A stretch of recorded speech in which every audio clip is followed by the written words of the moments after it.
Number 10. 1960 Ford Galaxie. The 1960 Ford Galaxie was Ford's full-size offering, riding on a 119-inch wheelbase and stretching 213.7 inches long. While the styling was cleaner than previous years, the Galaxie had significant issues that frustrated owners. The car's weak drum brakes were inadequate for its 3,800-pound weight, creating dangerous stopping distances, especially when equipped with powerful V8 engines. The steering was heavy and imprecise, making parking and maneuvering difficult in urban environments. Build quality was inconsistent across Ford's production facilities, with owners reporting squeaks, rattles, and water leaks. The available 352 and 390 cubic inch V8s delivered power, but consumed fuel at alarming rates, often achieving only 10 to 12 miles per gallon in normal driving. Rust appeared quickly in rocker panels, rear quarter panels, and around rear wheel wells. The X-frame chassis used in 1960 provided minimal side impact protection. These reliability and quality issues, combined with high operating costs, made the 1960 Galaxie a problematic choice despite its modern styling. Number 9. 1961 Plymouth Fury. The 1961 Plymouth Fury continued Chrysler's styling missteps with awkward proportions and questionable design choices. The company eliminated vertical styling elements for a completely flat appearance that looked dated and futuristic in all the wrong ways. The controversial bustleback trunk design was particularly unpopular, and the overall shape appeared dumpy and poorly balanced. Despite available engines ranging from the 225 cubic inch slant 6 to the powerful 413 cubic inch V8, good powertrains couldn't overcome poor execution. Typical Chrysler quality control issues plagued the 1961 Fury. Rust was a major problem, attacking rocker panels, rear quarter panels, and areas around the rear window with alarming speed. Electrical systems were unreliable, and interior trim pieces fell off or broke easily. The car's build quality felt cheap compared to competitors from General Motors and Ford. The 1961 Fury represented the final year before Chrysler's disastrous 1962 downsizing experiment. Today, these cars are extremely rare, mostly because rust claimed the majority of them decades ago. The few survivors are valued more for curiosity than quality. Number 8. 1960 Lincoln Continental Mark III. The 1958 to 1960 Lincoln Continental Mark III represents one of Ford's most expensive failures. Ford lost approximately $60 million on this program, trying to compete with Cadillac's luxury dominance. At 229 inches long and weighing over 5,000 pounds, the Mark III was the largest unibody car ever built at that time. Despite prices exceeding $6,000, more than a new Cadillac, it shared most components with standard Lincolns, making it an overpriced badge-engineered vehicle with questionable value. Quality control was disastrous from the start. Ford introduced too many engineering changes simultaneously, resulting in build quality that contradicted the car's luxury positioning and advertising claims. The massive unibody construction proved problematic, with Ford's own chief engineer warning against building such a large car using this method. The 432 cubic inch V8 was powerful, but consumed fuel rapidly. The car's extreme size and weight made it unwieldy in typical driving conditions.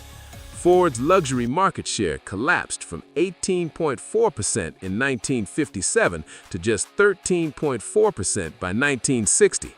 The Mark III became such an embarrassment that Ford literally erased it from company history when introducing the 1969 Continental Mark III. Number 7. 1962 Plymouth Fury. The 1962 Plymouth Fury was part of Chrysler's catastrophic downsizing disaster that nearly destroyed the company. Based on faulty market research, Chrysler executives decided to build smaller, lighter full-size cars, while competitors were making theirs larger and more luxurious. The result was a car that looked unfinished and strange, with odd proportions that alienated traditional Plymouth buyers.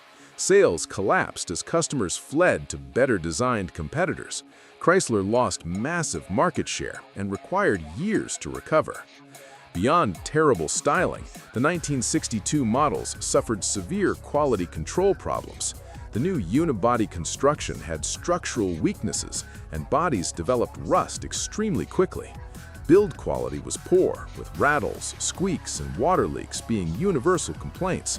The cars felt flimsy and cheap compared to solid competitors from General Motors and Ford.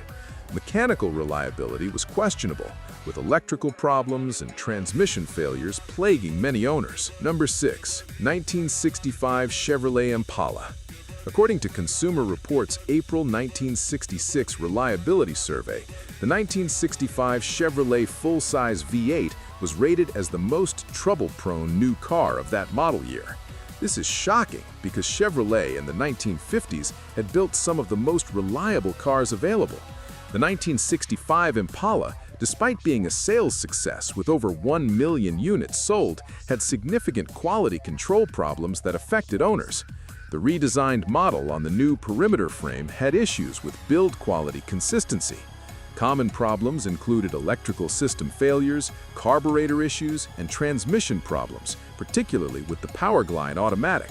The car's 283, 327, and 396 cubic inch V8 engines had higher failure rates than expected. Owners reported problems with squeaks, rattles, and water leaks in the new body design. While the 1965 Impala succeeded commercially and became collectible, buyers dealt with reliability issues including overheating, poor fuel economy, and maintenance costs that exceeded expectations. Number 5. 1961 Dodge Polara. The 1961 Dodge Polara represents Chrysler's styling excess at its absolute worst. This full-size car featured bizarre reverse slant fins that looked like they were designed for driving backward rather than forward. While General Motors and Ford were moving toward cleaner, more modern designs, Chrysler stubbornly clung to finned excess that was already years out of date. The result was a car that looked instantly outdated sitting on dealer lots, and styling that buyers actively rejected.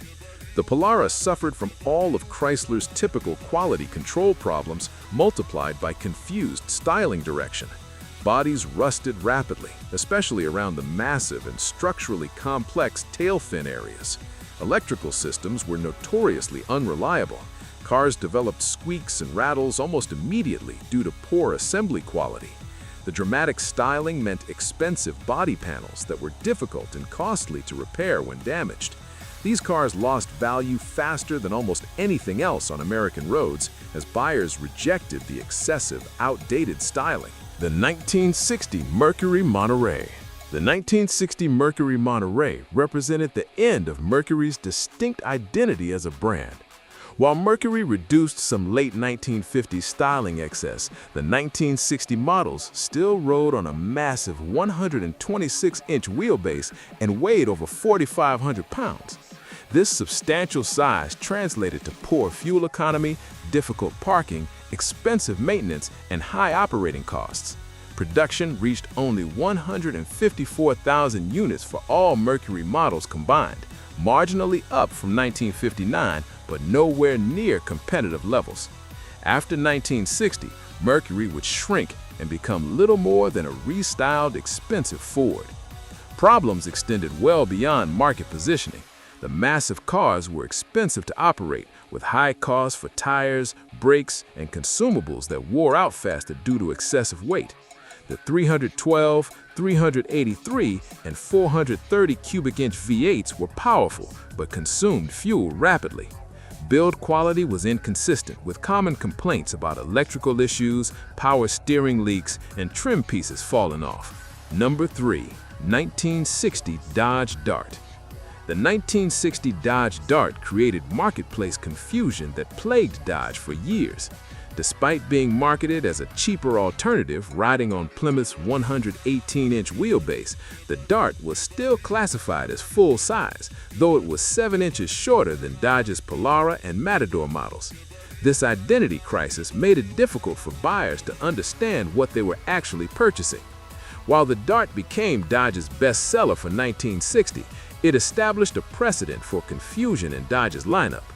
The base Seneca trim level was most popular, but came with minimal equipment and the 225 cubic inch slant 6 engine that provided adequate but uninspiring performance.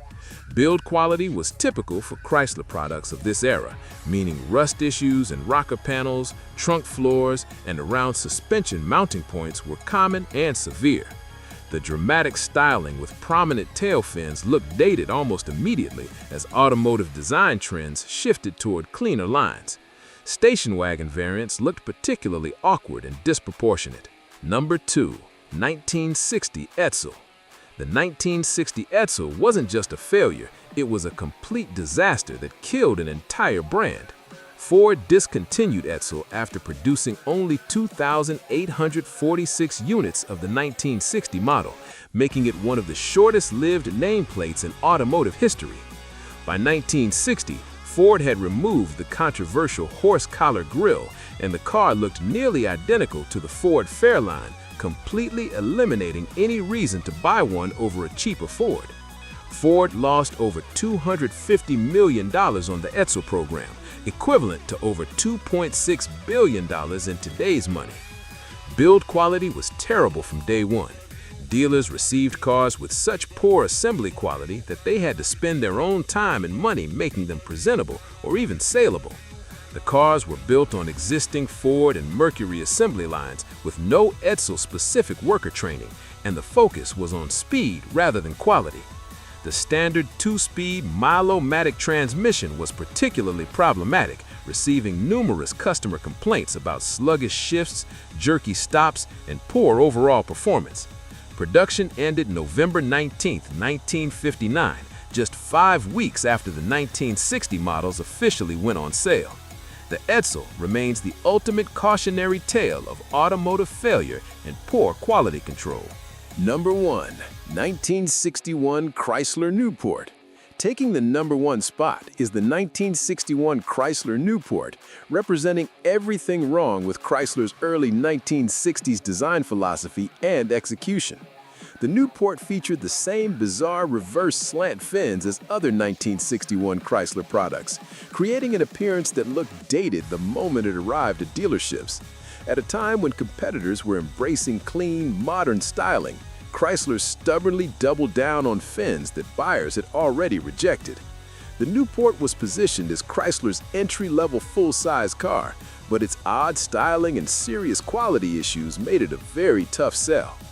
Quality control was absolutely abysmal. Electrical systems failed regularly and repeatedly.